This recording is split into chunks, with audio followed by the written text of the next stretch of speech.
तो ये कहानी शुरू होती है कैंग से, जो कि एक खूबसूरत जगह पर होता है जहाँ पर वो गुलाब के फूलों के खेतों पर उसका हाथ फेर कर जिंदगी का आनंद ले रहा था। दूर उसके फार्म हाउस के पास एक लड़की भी खड़ी होती है। ये कैंग की वो जिंदगी थी जो कि वो एक समय जिया करता था। फिर एकदम से कैंग का ये सुहाना सपना टूटता है और वो रियलिटी में वापस आता है। और ये सीधे Ant Man and the Wasp Quantumania के इवेंट्स के बाद शुरू होता है, जहाँ पर कैंग और स्कॉट लैंग की लड़ाई के बाद कैंग मल्टीवर्सल इंजन की कोर में घुसता चला गया था। उस मल्टीवर्सल कोर के अंदर उसकी बॉडी क्वांटम लेवल के साइज की हो गई थी, जहाँ पर स्केल और टाइम का सेंस चला जाता है। वो मल्टीपल रियलिटी से होते हुए मल्टीवर्स से बाहर निकल गया था और एक ऐसी जगह पहुंच चुका था जिसको हम कहते हैं द बियॉन्डर जोन। इस जगह पर कैंग के कोई भी सेंसेस काम नहीं कर रहे थे, ना तो उसे टाइम का एहसास था और ना ही लाइट का। लेकिन फिर धीरे धीरे वो शांत होता है और उसके मन के अंदर डिप्रेशन और दुख के अलावा कुछ नहीं होता। फिर तभी उसके मुंह से एक नाम निकलता है, रवोना। इसके बाद सीन कट होता है और हमें नेक्सस ऑफ रियलिटीज देखने को मिलती है। ये वो जगह थी जहाँ पर काउंसिल ऑफ कैंग्स रहा करते थे, जिसे हमने क्वांटम मेनिया के पोस्ट क्रेडिट सीन में भी देखा था। यहाँ पर दी वॉचर्स इमोर्टस कैंग से मिलने के लिए आए थे, जिन्हें लीड कर रहा था उआटू। वो इमोर्टस और काउंसिल ऑफ कैंग से मल्टीवर्स का डोमिनेंस छीनने के लिए आए थे। सबसे पहले उआटू इमोर्टस कैंग, स्कारलेट सेंचुरियन और रामा टट को छोड़ के सारे कैंग्स को फ्रीज कर देता है और इमोर्टस से कहता है कि वो मल्टीवर्स को उसके हिसाब से चलाना छोड़ दे, वरना वो पूरे काउंसिल को खत्म कर देगा। इमोर्टस चुपचाप उआटू की बातें सुन रहा था, जिसके बाद वो तीनों वॉचर्स को टेम्पोरल रिफ्ट का यूज करके एग्जिस्टेंस से ही मिटा देता है और फिर वो ये घोषित कर देता है कि आज से सिर्फ वही होगा जो वो चाहेगा। जिसका मतलब ये था कि अब उसे रामा टट और स्कारलेट सेंचुरियन का भी अप्रूवल नहीं चाहिए होगा कोई भी डिसीजन लेने के लिए। रामा टट ये बात मान लेता है क्योंकि वो हमेशा से ही इमोर्टस का लॉयल रहा था, लेकिन स्कारलेट सेंचुरियन थोड़ा सा स्केप्टिकल था कि आखिरकार इमोर्टस के एक्चुअल मोटिव्स हैं क्या, मगर उसे भी इमोर्टस की शक्तियों की वजह से उसकी बातें मानना पड़ती हैं। इमोर्टस का एम था कि वो शैंग-ची की 10 रिंग्स और कमाला खान के नेगा बैंड्स को हथिया ले, क्योंकि ये दो वेपन्स रेलिक्स थे जो कि इतने पावरफुल थे कि अगर उन्हें कंबाइन कर दिया जाए तो वो रियलिटी को रीशेप कर सकते थे और पूरे मल्टीवर्स में से सारे हीरोज यानी कि एवेंजर्स और एक्समैन को साफ कर सकते थे, क्योंकि ये हीरोज ही थे जो कि कैंग की राह में रोड़ा बन सकते थे। इसलिए अब वो पूरी काउंसिल को आदेश देता है कि वो उनकी वॉरशिप्स और हथियार लेकर अर्थ 616 पर जाएंगे, जहाँ पर ये रेलिक्स मौजूद हैं। और फिर नेक्सस ऑफ रियलिटीज ब्रेक हो जाती हैं और धीरे धीरे टाइम और रियलिटी भी टूटने लगती है। ऐसा होते ही हमें लोकी की आवाज सुनाई देती है, जहाँ वो कहता है कि मल्टीवर्स बहुत बड़े खतरे में है, जिसके साथ ही यग्ड्रेसिल ट्री की टाइमलाइंस फ्लिकर होने लगती हैं। टीवीए में मोबियस और हंटर B-15 को उस खतरे के बारे में पता चल चुका था, इसलिए वो कैंग के वेरिएंट्स का डेटा एनालाइज करने लगते हैं, जिससे कि वो बैटल की तैयारी कर सकें। लोकी की आवाज फिर से सुनाई देती है कि काउंसिल ऑफ कैंग्स मल्टीवर्स को तबाह करके धूल बना देंगे और वो इशारा करता है एंकर बींग्स की तरफ, जो कि शायद मल्टीवर्स को बचा सकें। ये एंकर बींग थे वुल्वरीन, डेडपूल, टोबी मैगवायर का स्पाइडरमैन, निकोलस केज का घोस्ट राइडर और फैंटास्टिक फोर। फैंटास्टिक फोर और टीवीए की मुलाकात होती है, जहाँ पर वो मिलके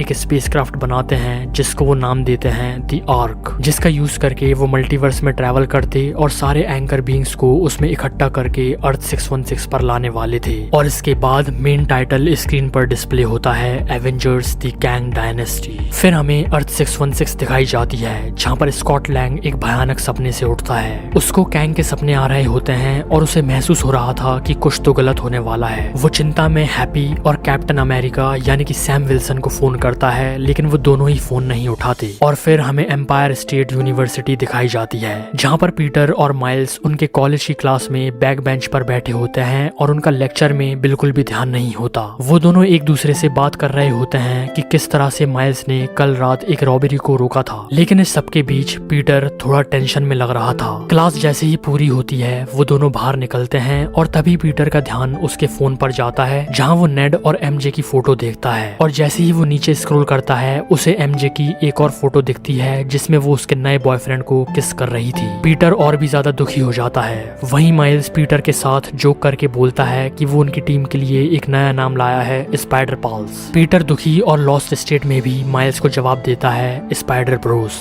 माइल्स को समझ में आता है कि पीटर के साथ कुछ तो गड़बड़ है और वो पीटर का मूड लिफ्ट करने के लिए और भी जोक्स मारता है। जिसके बाद वो दोनों जोस पिज्जा पहुंचते हैं, जहाँ पर वो पार्ट टाइम पिज्जा डिलीवरी किया करते थे। फिर सीन कट होता है कमाला खान पर, जहाँ जहाँ पर उसको भी कुछ डिस्टर्बिंग विजन्स हर कभी आया करते थे। इसलिए वो एक दिन फैसला करती है कि वो ये बात कैरल यानी कि कैप्टन मार्वल को बताएगी। कैरल कमाला से कहती है कि इस चीज का इलाज एक ही जगह सबसे अच्छी तरह से हो सकता है, कमरताज। वो दोनों कमरताज पहुंचती हैं जहाँ पर सॉर्सरर सुप्रीम वोंग उनको वेलकम करता है। कमाला उसकी कंडीशन के बारे में वोंग को बताती है और कहती है कि शायद उसकी विजन्स उसके इस कड़े की वजह से आ रहे हैं। वोंग उस कड़े को देखते ही समझ जाता है कि ये कोई नॉर्मल हथियार नहीं है और वो कमाला को एडवाइस देता है कि वो इसे पहनना बंद कर दे, क्योंकि शायद इसके इस्तेमाल से मल्टीवर्स और भी ज्यादा कमजोर हो सकता है। फिर हमें ब्रूस बैनर और शैंग-ची दिखाई जाते हैं जो कि वेस्ट कोस्ट पर 10 रिंग्स पर टेस्ट कर रहे थे, जिससे वो उनके बारे में और भी ज्यादा जान सके। वोंग ब्रूस को तुरंत फोन लगाता है और कहता है कि अब वो लोग उन 10 रिंग्स पर कोई भी एक्सपेरिमेंट करना बंद कर दे, क्योंकि शायद उसकी वजह से मल्टीवर्स पर असर पड़ रहा है। और फिर सीन कट होता है वकांडा में, जहाँ पर कैप्टन अमेरिका यानी कि सैम विल्सन एवेंजर्स की टीम को जोड़ने में लगा हुआ था। उसकी टीम में वॉकिन टॉर्स यानी कि नया फैल्कन,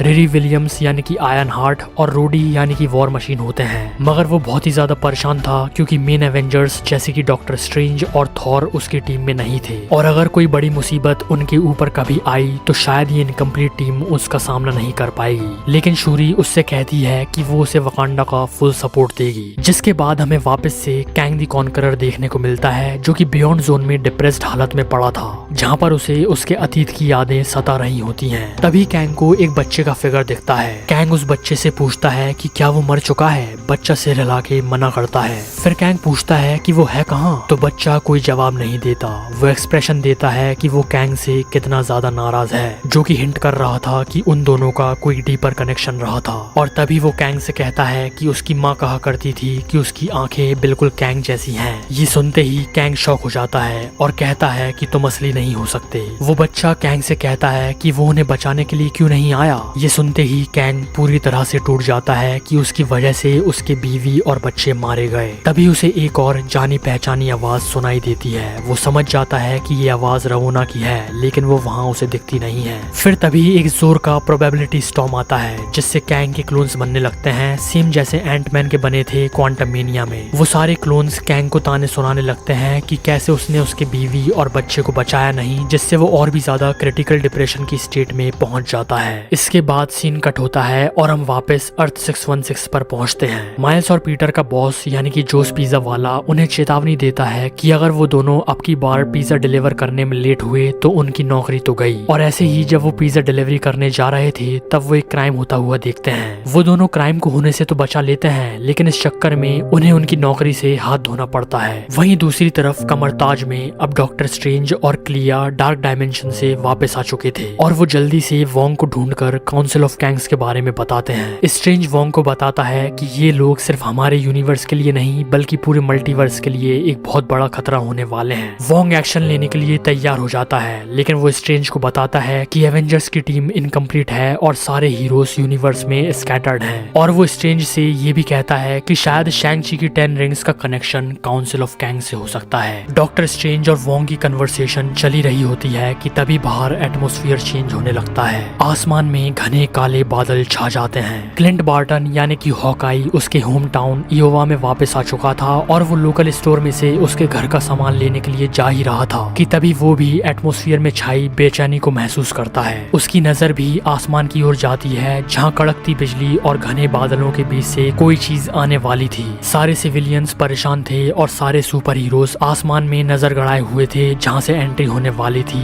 काउंसिल ऑफ कैंग्स की। उनकी एडवांस वॉरशिप्स और वेपन्स पूरी अर्थ पर लोगों को डरा देते हैं। इमॉर्टस कैंग उसकी टेलीपैथिक पावर्स का यूज करके सारे चैनल्स और सोशल मीडिया पर एक मैसेज टेलीकास्ट करता है जिसमें वो बोलता है कि एवेंजर्स ने नेगा बैंड्स और 10 रिंग्स चुराए हैं, जो कि एक बहुत बड़ी गलती है और उनके बदले में वो एवेंजर्स का विनाश कर देगा। Hank, Janet, Casey, Scott, Peter, Miles, Daredevil, Moon Knight सारे सुपर हीरोज काउंसिल की धमकी सुन रहे होते हैं और फिर आसमान में बड़े बड़े पोर्टल्स खुलना शुरू हो जाते हैं जिनमें से ऐसी ऐसी विशाल और खतरनाक वॉरशिप्स बाहर निकलती हैं जो कि अर्थ का हिस्सा ढकने के काबिल थी। ये शिप्स अर्थ की मेजर सिटीज के ऊपर पोजीशंस ले लेती हैं, जिसके बाद खौफनाक तबाही शुरू हो जाती है। इन शिप्स में से लेजर बीम्स निकलती हैं जो कि सारी बड़ी बिल्डिंग्स को तहस नहस कर देती हैं। सिविलियंस अपनी जान बचाने के लिए इधर उधर भागने लगते हैं। जब ये सब हो रहा था, पीटर क्विल यानी कि स्टार लॉर्ड उसके ग्रैंडफादर के साथ चर्च में होता है, जहाँ वो इमोर्टस गैंग का मैसेज उसके फोन में देखता है। और फिर उसकी नजर दूर हुए एक बहुत बड़े ब्लास्ट पर जाती है, जिससे उसका दिल दहल जाता है और उसे समझ आ गया था कि ये खतरा थैनोस से भी बड़ा होने वाला था। इस तबाही के बीच पीटर पार्कर टूटी हुई बिल्डिंग्स और गिरते हुए मलबे के बीच से झूलता हुआ MIT की ओर नेड और MJ को बचाने के लिए जाता है। माइल्स पीटर के पीछे जाता है उसे रोकने के लिए, क्योंकि तबाही का स्केल बढ़ता ही जा रहा था। लेकिन पीटर की आंखों में आंसुओं के साथ गुस्सा और डेडिकेशन दिख रहा था और वो माइल्स को इग्नोर करता हुए आगे बढ़ता रहता है। मगर तभी डिस्ट्रक्शन की सेकेंड वेव आती है और इस बार और भी ज्यादा पावरफुल। उसकी वजह से माइल्स एक गिरती हुई बिल्डिंग के नीचे आने ही वाला था कि तभी पीटर उसको बचा लेता है। इसी बीच Captain America, Shuri, iron heart और वॉर मशीन के साथ एक स्पेसक्राफ्ट में बैठकर तबाही का मुआयना कर रहे होते हैं। तभी उनका स्पेसक्राफ्ट इमोर्टस की वॉरशिप के ग्रेविटेशनल पुल में आ जाता है, जिसकी वजह से स्पेसक्राफ्ट बहुत तेजी से दूसरे कॉन्टिनेंट की तरफ फेंका जाता है। इस फोर्स से वो वकांडा से टोक्यो पहुंच गए थे और शूरी बहुत मुश्किल से स्पेसक्राफ्ट को कंट्रोल कर रही थी। दूसरी तरफ वेस्ट कोस्ट में भयानक तबाही की वजह से केसी, जैनेट, होप और हैंक मारे जाते हैं। और जब स्कॉट लैंग ये नजारा देखता है तो वो टूट जाता है। सिर्फ कुछ ही मिनट में अर्थ की पॉपुलेशन आधी हो जाती है और उसके बाद बचे हुए एवेंजर्स, वर्ल्ड लीडर्स और शील्ड के मेंबर्स सब लोग वकांडा पहुंचते हैं, क्योंकि सिर्फ वही एक जगह थी जो कि तबाही से बच पाई थी। सैम विल्सन एक इमरजेंसी कॉल पूरे यूनिवर्स में भेजता है कि जितने भी हीरोज बचे हुए हैं वो सब वकांडा आ जाएं। एक एक करके सारे एवेंजर्स वहां पर आने लगते हैं। Thor, Love, Adam Warlock, Rocket, Groot, Phyla Vell, Kosmo, Shang Chi, Wonder Man, Wong, America Chavez, Doctor Strange, Clea, Spider Man, Miles, Daredevil, Punisher, Ant-Man,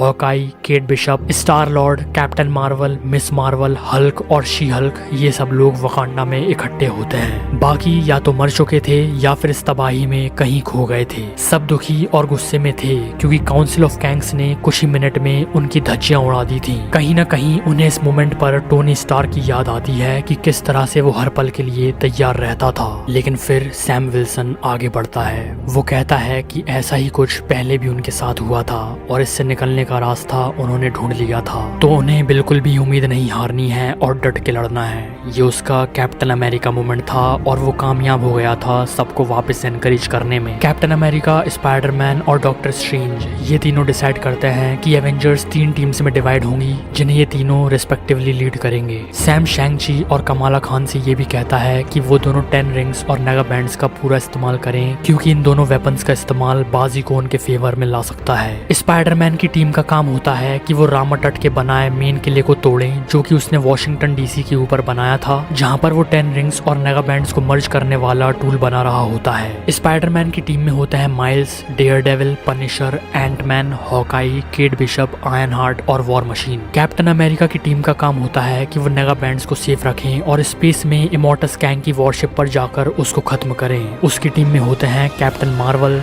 Hulk, Wonder Man, Shuri, Ms Marvel, Star Lord, She Hulk, Rocket Raccoon, Groot और Falcon. Doctor Strange की team का काम होता है कि वो शैंग-ची की 10 rings को सेफ रखें और उसे स्कारलेट सेंचुरियन के हाथ लगने से बचाएं। टीम में होते हैं Clea, Wong, America Chavez, Thor, Love, Shang Chi, Adam Warlock, Phyla Vell और कॉस्मो। ये तीनों टीम तो अपना काम करने निकल जाती हैं, जिसके बाद अर्थ के लीडर्स जैसे कि जनरल रॉस अर्थ का एक सीक्रेट डिफेंस एक्टिवेट कर देते हैं, जिसके बारे में किसी को नहीं पता था। ये होते हैं सेंटिनल्स, जिन्हें मरे हुए सेलेस्टियल के एडमेंटियम से बनाया गया था। ये सेंटिनल्स जनरल रॉस ने एवेंजर्स के अगेंस्ट काम करने के लिए बनाए थे कि अगर कभी एवेंजर्स अर्थ के लिए खतरा साबित हुए तो वो उन्हें उन पर अनलीश कर देगा। लेकिन अब इनकी जरूरत काउंसिल ऑफ कैंग्स के अगेंस्ट पड़ती है। कैप्टन अमेरिका की टीम इमोर्टस की वॉरशिप पर पहुंचती है और तब उन्हें नेगा बैंड्स की असली पावर के बारे में पता चलता है, जो कि शैंग-ची की 10 रिंग से भी ज्यादा होती हैं। दूसरी तरफ स्पाइडरमैन की टीम और रामा तट की गैंग आर्मी के बीच बैटल बहुत ज्यादा इंटेंस हो रही थी। डेयरडेविल और पनिशर उनकी सारी स्किल्स का यूज कर रहे थे कैंग्स को रोकने के लिए, लेकिन डेयरडेविल को बहुत सारे कैंग्स चारों ओर से घेर लेते हैं। वो उसके अंदर बची हुई आखिरी सांस का इस्तेमाल करता है और जितने कैंग्स को मार सकता था मारता है, और आखिर में उसका बदन बहुत गहरी तरह से चोटिल हो जाता है और हार कर गिर जाता है। इसी बीच रामा तट पीटर पार्कर को उसके स्पेक्टर वेपन से जोर से झटका देता है, जिससे अब वो उसके पांव पर भी खड़ा नहीं हो पा रहा था। पीटर की ये हालत देख माइल्स को बहुत ज्यादा गुस्सा आता है। वो रामा तट पर खुद अकेला वार करने के लिए निकल जाता है। पीटर उसको रोकने की पूरी कोशिश करता है, मगर उसमें इतनी जान नहीं थी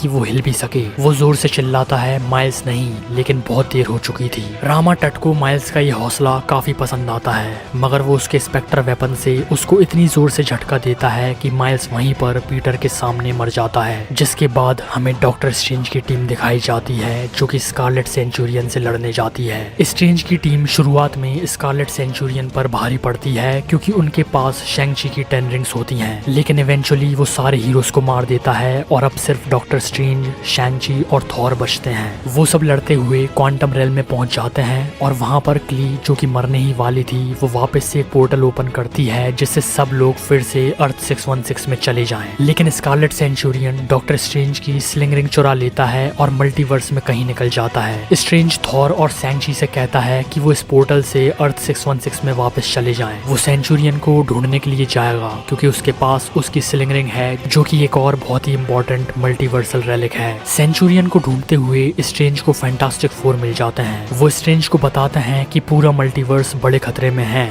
और स्ट्रेंज उनकी मदद कर सकता है। स्ट्रेंज सबसे पहले फैंटास्टिक फोर की मदद से सेंचुरियन से उसकी स्लिंग रिंग वापस ले लेता है और सेंचुरियन बचकर अर्थ 616 के इमॉर्टस की वॉरशिप पर चला जाता है। इमॉर्टस की वॉरशिप पर भी कैप्टन अमेरिका की टीम के ज्यादातर मेंबर्स मर जाते हैं, इंक्लूडिंग श्यूरी, स्टार लॉर्ड और कैप्टन मार्वल भी। जिसके बाद इमॉर्टस मिस मार्वल से उसके नेगा बैंड्स छीन लेता है और उन्हें पहन लेता है। इमॉर्टस के पास सेंचुरियन भी आ चुका था और इमॉर्टस पावर की भूख में सेंचुरियन की पावर्स भी एब्सॉर्ब कर लेता है और उसको मार देता है। ये सब होते हुए रामा तट भी देख रहा था और इमॉर्टस को इतना ज्यादा पावरफुल देख वो उसका और भी ज्यादा गुलाम बन जाता है और इमॉर्टस कैंग को एक नई उपाधि दे देता है, ट्रू कैंग प्राइम। अब इमॉर्टस कैंग बहुत ही ज्यादा पावरफुल हो चुका था और अब उसे सिर्फ 10 रिंग्स चाहिए थी एक ओमेगा लेवल बीइंग बनने के लिए। कैप्टन अमेरिका और बचे कुछ एवेंजर्स एक सीक्रेट अंडरग्राउंड बंकर में चले जाते हैं, जो कि कुछ साल पहले टोनी स्टार्क ने बनाया था ऐसे ही किसी डूम्सडे इवेंट के लिए। और फिर सीन कट होता है कैंग द कॉन्करर पर बियॉन्ड जोन में, और ये वो पॉइंट था जहाँ पर हमें कैंग की पास्ट लाइफ दिखाई जाती है। हमें वो थॉट्स देखने को मिलते हैं जिन्हें कैंग हमेशा से भुलाना चाहता था।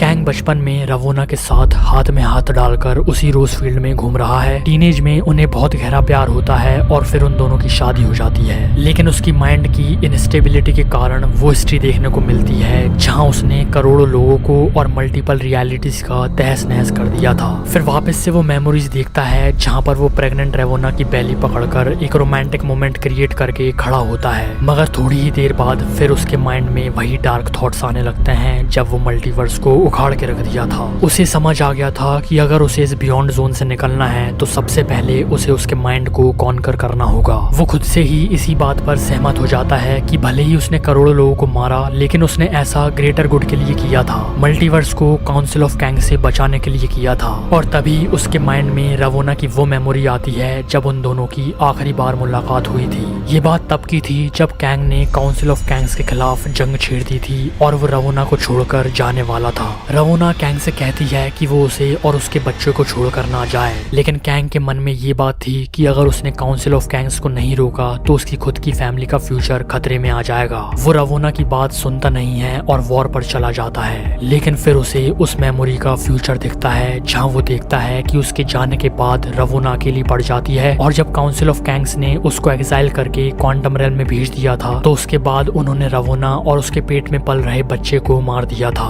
बस ये देखकर कैंग की आंखें खुल जाती हैं और फाइनली अब जाकर उसके मन का बवंडर शांत होता है। एक एक करके सारे प्रोबेबिलिटी स्टॉर्म वाले क्लोन उसके अंदर समाने लगते हैं और फिर वो बियॉन्ड जोन से बाहर निकलने लगता है। उसका सूट अपने आप रिपेयर हो जाता है और वो और भी ज्यादा पावरफुल हो जाता है जब बाहर निकलते हुए वो मल्टीवर्स का एसेंस एब्सॉर्ब कर लेता है और बन जाता है बियॉन्डर कैंग। बियॉन्डर कैंग द कॉन्करर अब काउंसिल ऑफ कैंग्स को ढूंढते हुए अर्थ 616 में आने वाला था। अर्थ 616 पर अंडरग्राउंड बंकर के अंदर कैप्टन अमेरिका और बाकी बचे एवेंजर्स प्लान कर रहे होते हैं कि अब वो क्या करें, और उनके पास कोई प्लान नहीं था, बस एक जज्बा था कि भले ही वो मर जाएं लेकिन वो 10 रिंग्स को प्रोटेक्ट करते रहेंगे। सारे एवेंजर्स बाहर निकलते हैं, इमॉर्टस कैंग और रामा तट भी उनके सामने ही होते हैं। भले ही थोड़ा सा विश्वास कम था, लेकिन सैम विल्सन कैप्टन अमेरिका बोलता है एवेंजर्स असेंबल। वो इमॉर्टस के ऊपर उसकी शील्ड फेंकता है, लेकिन रामा तट के एनर्जी ब्लास्ट की वजह से वो इंजर हो जाता है। हालांकि उसकी शील्ड डिफ्लेक्ट होकर इमॉर्टस के सर पर लग जाती है, लेकिन इस सब के बावजूद वो एवेंजर्स को बचाने में नाकामयाब होता है। कैप्टन घायल पड़े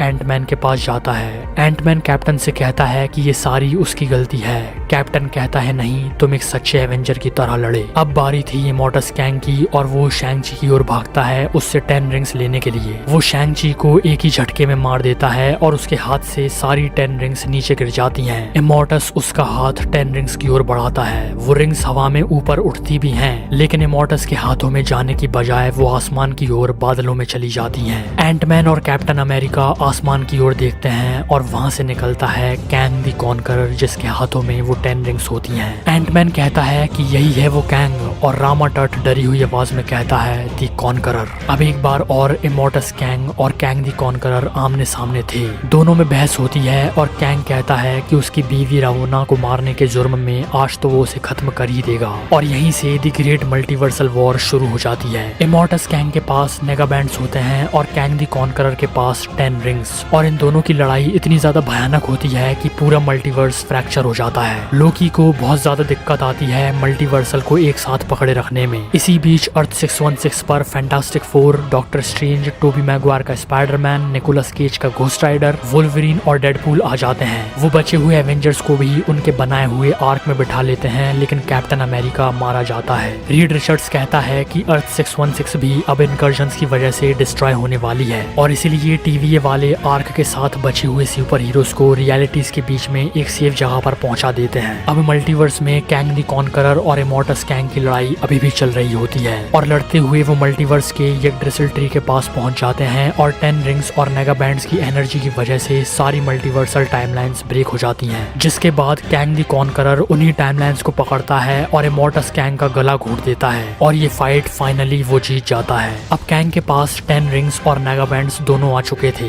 और वो ओमेगा लेवल बीइंग बन गया था और लोकी की पावर्स को भी वो एब्जॉर्ब कर लेता है। फिर वो 10 रिंग्स और नेगा बैंड्स को मर्ज करता है जिससे अब वो रियलिटी को रीशेप कर सकता था, लेकिन मल्टीवर्स को रिस्टोर करने की बजाय वो बची हुई टाइमलाइंस को एक सिंगल टाइमलाइन में कन्वर्ट कर देता है जिसको हम बैटल वर्ल्ड बुलाते हैं और आखिर में वो आर्क को जिसमें बचे हुए एवेंजर्स और फैंटास्टिक फोर होते हैं उनको कैद कर लेता है। इसके बाद कैंग का वो विजन जो उसने कहानी की स्टार्टिंग में देखा था वो सच होता हुआ दिखता है। नई टाइमलाइन बैटल वर्ल्ड में कैंग गुलाब के फूलों के खेतों पर उसका हाथ फेर रहा होता है और दूर एक लड़की खड़ी होती है जो कि रवोना होती है और कैंग उसकी प्रेग्नेंट बेली पकड़कर खड़ा होता है। रवोना उससे कहती है कि तुम फाइनली आ ही गए, जिसके बाद फिल्म के आखिरी सीन में वो दोनों एक किस शेयर करते हैं और कैंग की जिंदगी का सर्कल पूरा होता है और यहीं पर फिल्म खत्म होती है। लेकिन कहानी अभी भी बची है कि किस तरह से वापस मल्टीवर्स रिस्टोर होगा और कैंग ने आर्क में जिन एवेंजर्स को बंद किया है वो कैसे बाहर निकलेंगे। ये कहानी हमें देखने को मिलेगी इस मूवी के अगले पार्ट में, एवेंजर्स सीक्रेट वॉर्स में। आई होप कि आपको ये मूवी का नरेशन जरूर अच्छा लगा होगा।